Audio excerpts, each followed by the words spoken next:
আমার নাম তামজিদ, আমার বয়স 10 বছর। আমি কি মা বাবার সাথে ঘুমাতে পারবো?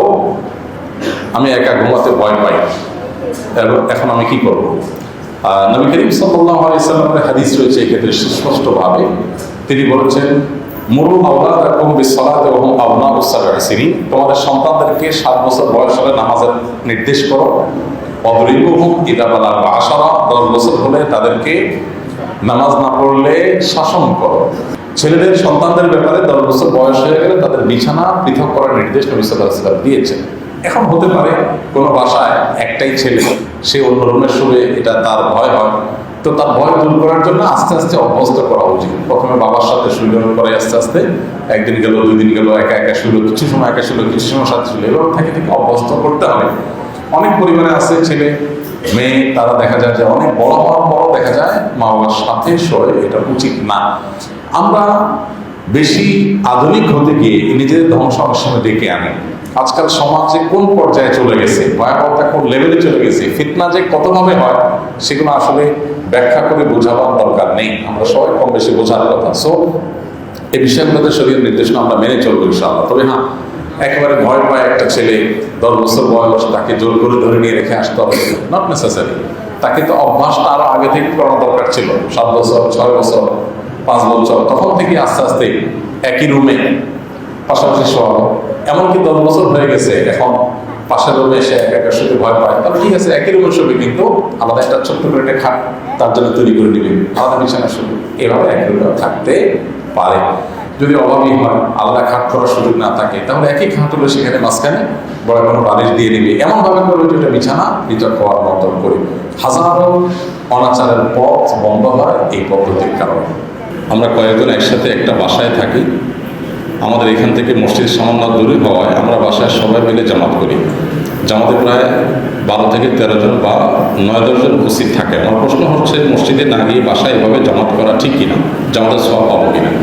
ঢাকায় অনেকে এই কাজটা করেন। নিজেদের অ্যাপার্টমেন্টে বা নিজেদের ভবনের নিচে বা উপরে কোনো একটা জায়গায় নামাজের জায়গায় করা হয়, করে সেখানে তারা জামাতে সালাত আদায় করে। তো এমনটি করা উচিত হবে কিনা?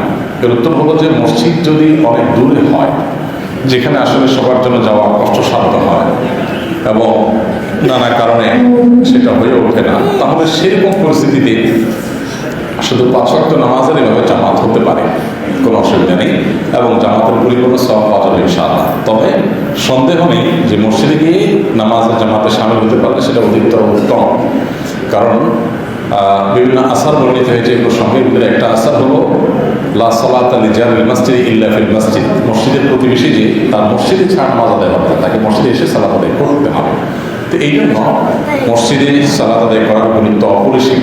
কিন্তু মসজিদ যদি দূরে হয়, তাহলে নিজেদের বিল্ডিংয়ের কোনো একটা জায়গায় নামাজের জায়গা বানিয়ে, পাঞ্জেগানা বা পছন্দের সালাতের জায়গা হিসাবে সেটাকে ঠিক করে সেখানে সবাই মিলে জামাতে সামিল হতে পারে। কিন্তু জুমার জন্য অবশ্যই তারা যথাযথ মসজিদে যাওয়ার চেষ্টা করবে।